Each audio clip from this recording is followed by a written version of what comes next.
हरे कृष्णा। श्रीमद्भागवतम स्कंद 4 अध्याय 13 श्लोक नंबर 21। विदुरवाच। ये ध्रुव महाराज के वंशजों का वर्णन है इसमें।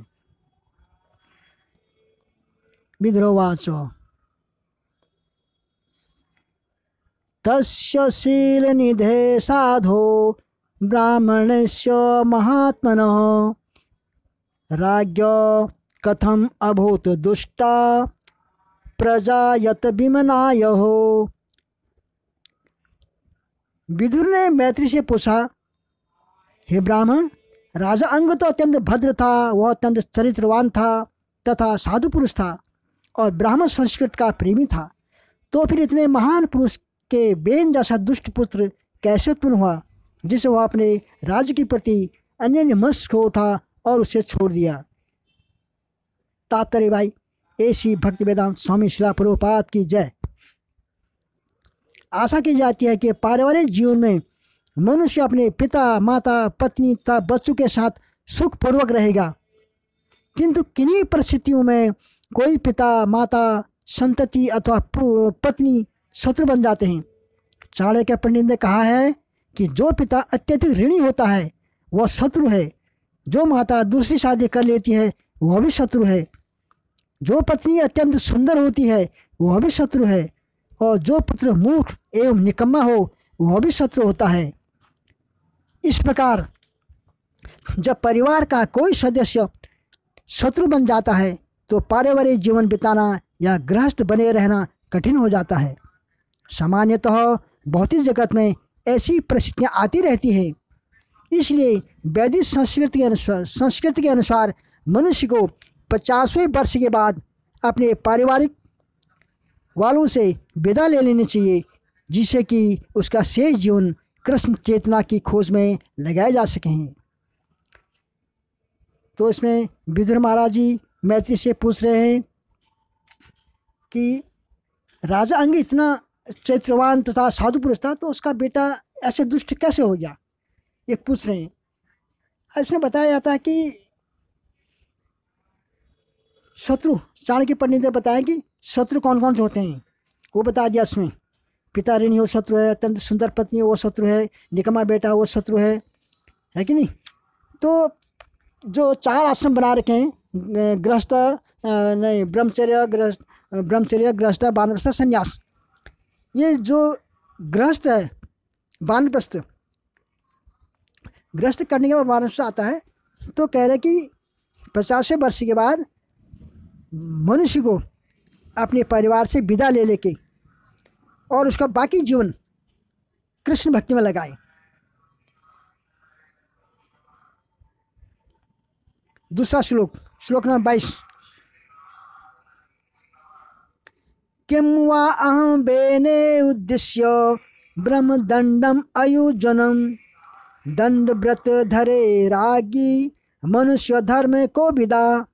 विदुर ने आगे पूछा कि हे महान धर्मात्मा, ऋषियों ने राजा बेन को, जो स्वयं दंड देने वाला दंड को धारण करने वाला था, क्यों कर शाप देना चाहा। इस प्रकार उससे सबसे बड़ा दंड ब्रह्म शाप दे डाला। तात्पर्य शिला प्रभात की जय।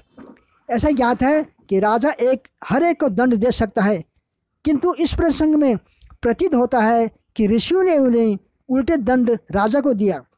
अवश्य राजा ने कुछ गंभीर कार्य किया होगा, अन्यथा ऋषियों ने, जिनके अत्यधिक सहिष्णु होने की अपेक्षा की जाती है, धार्मिक चेतना में अग्रसर होने पर भी उसे क्यों दंडित किया। यह भी प्रतीत होता है कि राजा ब्राह्मण संस्कृति से पृथक सत्ता नहीं रखता था। राजा के ऊपर ब्राह्मणों का नियंत्रण रहता था और वह आवश्यकता पड़ने पर वे राजा को किसी हथियार से नहीं वरन ब्रह्म शाप के मंत्र से पदच्युत कर सकते थे या उसका वध कर सकते थे। ब्राह्मण इतने शक्तिशाली थे कि उनके सांप से तुरंत मर जाते थे। तो पहले के राजा ऐसे होते थे, जबकि राजा का काम दंडित देना है सब लोगों को, लेकिन यहाँ ऋषियों ने राजा को दंड किया क्योंकि कुछ ऐसे कार्य किए होंगे, उसने गलत कार्य किए होंगे।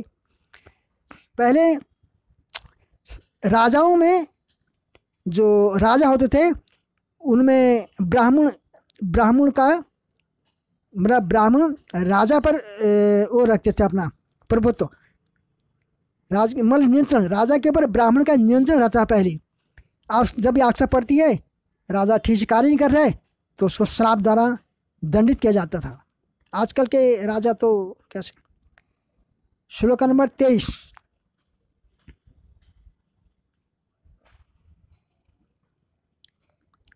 न अवध्येय प्रजापालः प्रजाभिः अघवान् अपि यत् असो लोकपालानां बिभर्भिः ओजः स्वतेजसा। प्रजा का कर्तव्य है कि वह राजा का अपमान न करें, चाहे यदा कदा वह अत्यंत पापपूर्ण कृत करता हुआ ही क्यों न प्रेरित हो।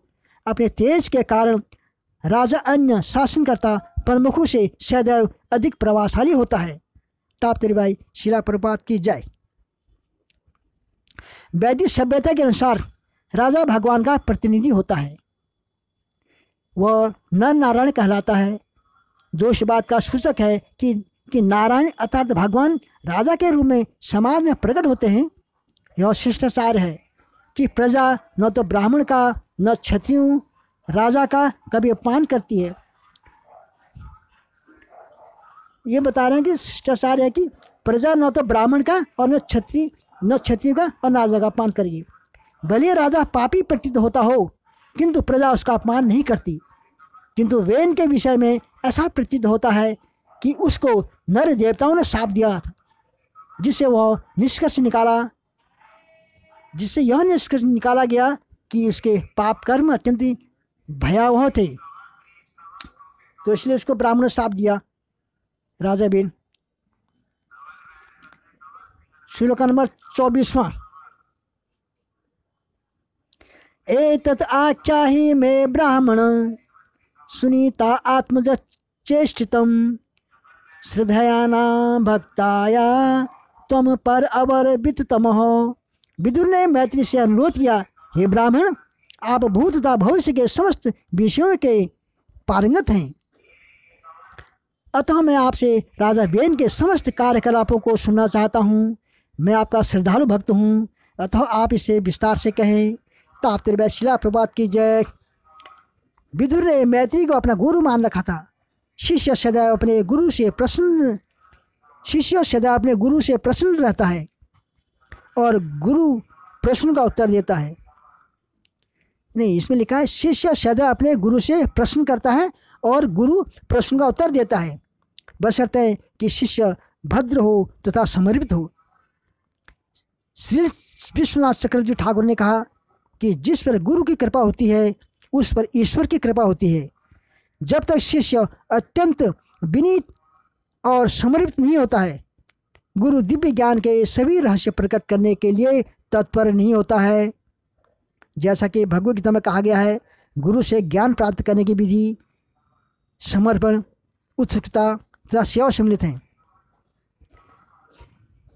ठीक है, तो क्या बोलने, विदुर ने मैत्री को अपने गुरु मान रखा था। तो गुरु शिष्य का काम है कि प्रश्न करना, आध्यात्मिक क्वेश्चन करना, डाउट जो हो पूछना गुरु से, और गुरु का कर्तव्य है कि उसका उत्तर देना।